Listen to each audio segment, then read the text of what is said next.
Magandang araw. Ang pag-uusapan natin ngayon ay tungkol sa kahulugan ng wika.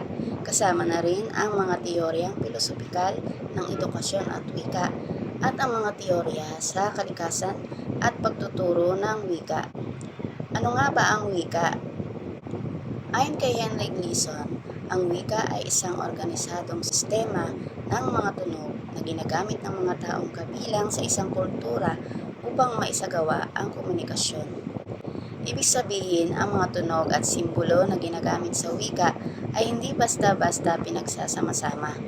Bagkus ito ay may mga tuntunin at kaayusang sinusunod ng mga gumagamit nito. Ibig sabihin nito, ang bawat wika ay may sariling sistema o paraan ng paggamit na karaniwang naunawaan ng partikular na pangkat o pamayanan. Ayon din kay Henry Gleason, ang wika ay may mga mahalagang katangian. Isa na rito ay ang pagiging masistema nito. Ang mga salita, parirala o pangungusap ay may mga sinusunod na kaayusan sapagkat kung hindi maayos ang pagkakasunod-sunod ng mga salita, maaaring maging malabo o mag-iba ang mensaheng nais nating iparating. Kaya naman mahalagang alamin natin ang mga tuntunin ng wika upang mas maging maayos ang pakikipagtalastasan natin. Ang wika ay binubuo rin ng mga tunog. Ang mga tunog na ito ang nagsisilbing pundasyon sa pagbuo ng mga salita. Katulad na lang sa unang yugto ng pag-unlad ng isang bata, bago pa siya matutong magsalita, nagsisimula muna siya sa mga tunog bago tuluyan o unti-unti niyang matutunan na bumigkas ng isang salita. Gayon din naman sa wika, nagsisimula ito sa mga tunog o sa mga letrang pinagsama-sama bago pa makabuo ng isang salita. Isa pa sa mahalagang katangian ng wika ay ang pagiging arbitraryo nito. Ang ibig sabihin ng arbitraryo, ito yung mga pinagkasunduan o sinang-ayunan. Nangangahulugan na ang tawag o simbolong ginagamit sa isang bagay ay hindi naman partikular na nakaugnay ito sa mismong bagay, kundi ito ay napagkakasunduan ng mga taong gumagamit ng isang partikular na wika. Halimbawa na lang, ang salitang bahay ay ginagamit sa wikang Filipino. Sa English naman, ito ay tinatawag na house at sa Espanyol, ito ay tinatawag na casa. Magkakaiba man ang katawagan, ngunit isa naman ang bagay na tinutukoy. Ipinakikita nito na ang kahulugan ng bawat salita ay nakabase o nakabatay sa paraan ng paggamit ng isang partikular na pangkat ng mga tao. At yan nga ang tatlong katangian ng isang wika: pagiging may sistema, binubuo ng mga tunog, at ang pagiging arbitraryo nito. Ngayon naman ay ang mga elementong taglay ng isang wika. Una ay ang ponema o tunog. Ito ay tumutukoy sa pinakamaliit na unit ng tunog na maaaring magdulot ng pagbabago sa kahulugan ng isang salita.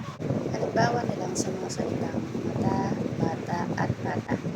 Mapapansin natin na nagbabago na ang kahulugan ng bawat salita dahil sa pagpapalit ng unang tunog.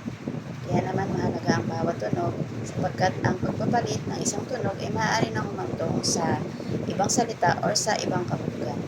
Pinakikita rin ito na mahalaga ang gustong pagbigkas ng isang salita upang maging malinaw ang komunikasyon. Ang susunod naman ay ang morpema.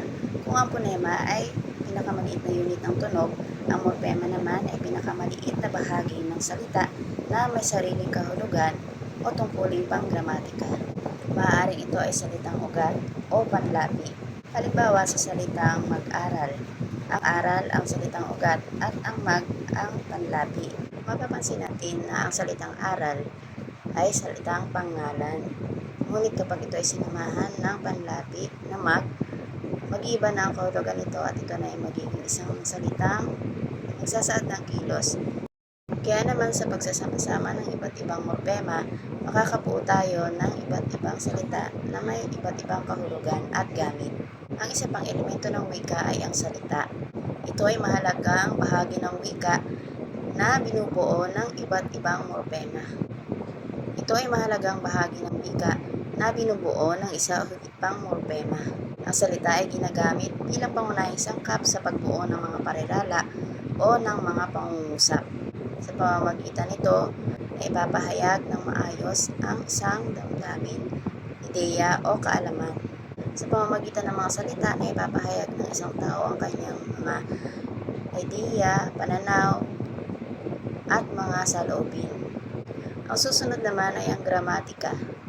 Ito ay tumutukoy sa mga tuntunin na sinusunod sa paggamit ng isang wika.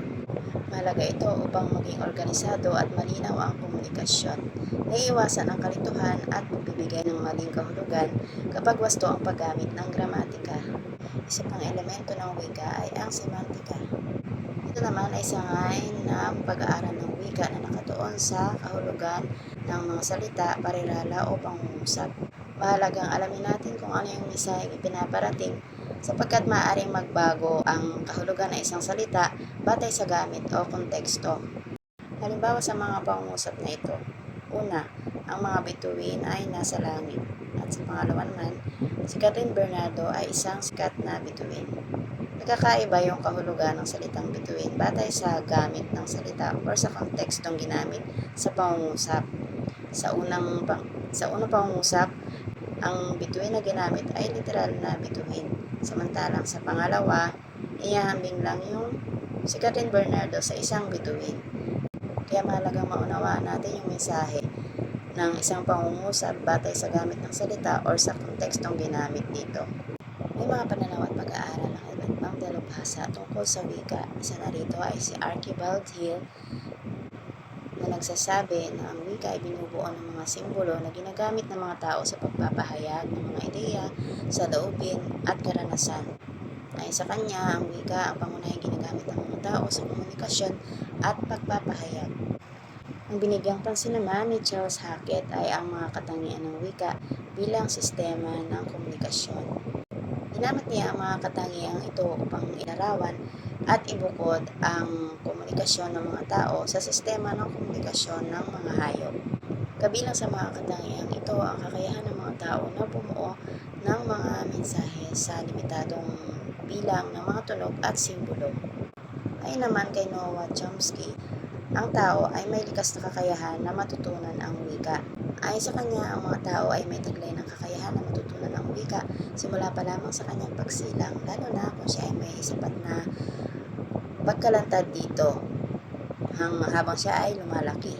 Pinakita rito na mahalagang bahagi ng pag-unlad ng tao ang proseso ng pagkatuto sa wika. Sa pananaw naman ni Virgilio S. Almario, ang wika ay nagsisilbing tagapagpanatili ng pagkakakilanlan ng isang bansa. Sa pamamagitan ng wika ay naipapamana ang mga karanasan, ang kultura at ang kasaysayan. Kaya naman ang wika ay nagsisilbing tagapag-ingat na pagkakakilanlan ng isang bansa. Malaki ang ambag ng wika sa sarili at sa lipunan.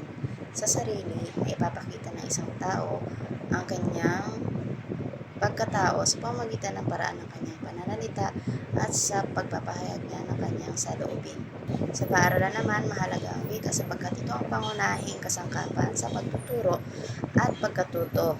Sa pamamagitan ng wika, naipaliliwanag ng guro ang iba't ibang konsepto at naipapahayag naman ng mga mag-aaral ang kanilang pagkaunawa. Sa tahanan naman, ang wika ang nagpapatibay na ugnayan ng bawat miyembro ng isang pamilya. Sa lugar naman ng trabaho, mahalaga ang wika sa malinaw at maayos na komunikasyon upang maging matagumpay ang pagtutulungan at pagtupad sa mga responsibilidad. Sa kabuuan, ang wika ay hindi lamang isang simpleng kasangkapan sa pakikipag-usap.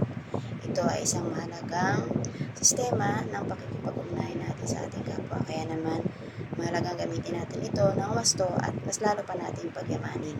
Ngayon naman ay tatalakayin natin ang mga teoryang pilosopikal ng edukasyon at ng wika. Ang wika at edukasyon ay magkaugnay na bahagi ng pag-unlad ng tao sapagkat hindi magiging ganap ang proseso ng pagtuturo at pagkatuto kung wala ang wika, sapagkat ito ang nagsisilbing daan sa pagpapahayag at pag-unawa ng kaalaman.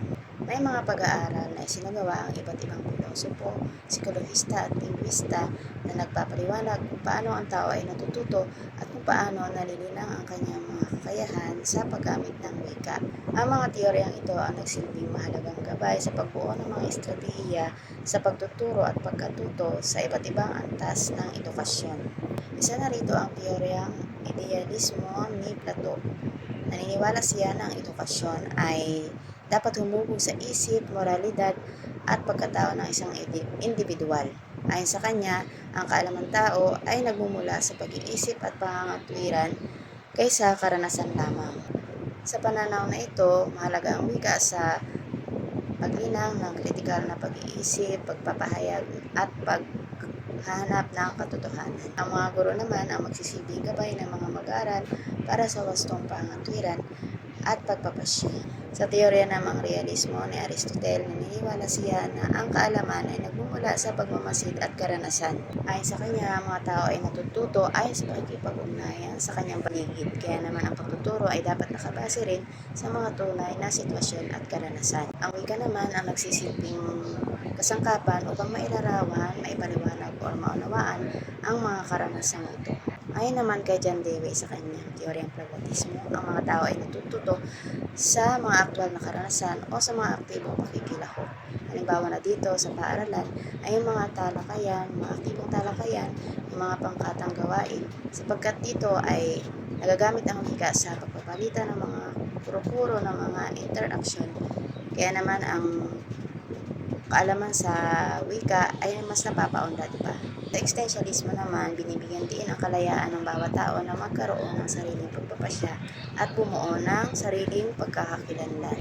Ayon sa teoryang ito, ang edukasyon ay dapat nagbibigay sa bawat mag-aaral ng pagkakataon upang maipahayag ang kanilang mga sariling ideya, paniniwala, saloobin at pananaw, at ang wika naman ang magsisilbing kasangkapan o instrumento sa malayang pagpapahayag na ito. Narito naman ang mga teorya sa kalikasan at pagkatuto ng wika. Una ay ang behaviorist theory, kung saan sa pananaw na ito, ang pagkatuto ng wika ay nabubuo sa pamamagitan ng karanasan at sa paulit-ulit na paggawa ng isang gawain. Natututo ang mga tao sa pamamagitan ng pag-gaya sa mga narinig ng salita o mga pahayag, ganoon din sa mga positibong tugon mula sa mga tao sa kanyang paligid. Halimbawa na lang, ang isang mag-aaral ay tama ang pagbigkas sa isang salita at ang kanyang guro naman ay nagbigay ng papuri sa mag-aaral na ito. Kaya naman, mag-uudyok ito sa mag-aaral na ito upang ulitin yung wastong paggamit ng salita. Dahil dito, mahalaga ang teoryang ito sa paulit-ulit na pagsasanay, paggabay, at positibong paglinang sa wastong kasanayan sa wika. Ang Enatist theory naman ni Noam Chomsky ay naniniwala na ang tao ay may likas ng kakayahang matuto ng wika simula pa lang sa kanyang pagsilang. Tinukoy niya dito ang konseptong language acquisition device na isang mekanismo na tumutulong sa mga bata upang maunawaan at matutuhan ang mga tuntunin ng wika. Ipinahiwatig nito na hindi na kailangang isa-isa pang ituro sa mga bata ang tuntunin ng gramatika, sapagkat ang mga bata ay may likas ng kakayahan na matutuhan ang wika, lalo na kung siya ay may sapat na pagkakalantad dito. Habang dumarami ang karanasan ng isang bata, ang kakayahan niya sa pag-iisip ay mas lumalawak din at nagiging mas malalim yung pagkaunawa at paggamit niya ng wasto sa wika. Ang proseso ng pagkatuto ay hindi lamang isang simpleng pagsasaulo, kundi kinakailangan din na ang bata ay marunong ding magtanong, marunong maghambing ng mga bagay-bagay, marunong mag-ugnay ng mga ideya, at marunong din siyang gumawa ng mga sariling pag-unawa. Halimbawa na dito ay yung mga gawain sa paaralan na kailangan ng masusing pag-iisip, mga kailangan ng sagot na may eksplanasyon upang ang pag-iisip ng isang mag-aaral ay mahamon at mas maging malawak pa yung kanyang pag-unawa at mas mapaunlad pa yung kanyang pagkatuto. Sa social interaction naman ni Lev Vygotsky ay binigyan din niya na ang pakikipag-ugnayan o ang pakikisalamuha sa iba ay mahalagang papel sa pagkatuto ng wika. Ayon sa kanya, habang nakikilahok ang bata sa mga pag-uusap sa mga gawaing pangkomunidad o panlipunan, ay unti-unting lumalawak yung kanyang bokabularyo at kakayahan sa pagpapahayag na ideya o sa paggamit ng wika. Kaya naman mahalaga sa paaralan ang mga gawaing may talakayan, mga kolaborasyon upang mas lalong mapaunlad ang pagkatuto ng isang mag-aaral. Sinasabi naman sa interactionist theory ni Jerome Bruner na ang pagkatuto ng wika ay bunga ng pagsasama ng likas na kakayahan ng isang tao at ng kanyang mga karanasan. Bagamat ang mga tao ay may likas na kakayahan na matuto ng wika, ay kinakailangan niya pa rin ng suporta mula sa mga tao sa kanyang paligid. Tinawag ni Brunner na Language Acquisition Support System ang suportang ito na nagmumula sa kapaligiran kung saan nagbibigay ito ng mga pagkakataon sa mga mag-aaral na matuto at makilhok sa mga gawaing pangkomunikasyon. Mahalaga na pag-aralan ng mga guro ang mga teoryang ito sa pagkatuto ng wika sapagkat ito yung magiging batayan nila sa pagpili ng estratehiya sa pagtuturo sapagkat ang mga bata o ang mga mag-aaral ay may kanya-kanya at iba't ibang paraan ng pagkatuto. Yun lamang po at sana ay may naunawaan kayo sa aking mga tinalakay. Maraming salamat.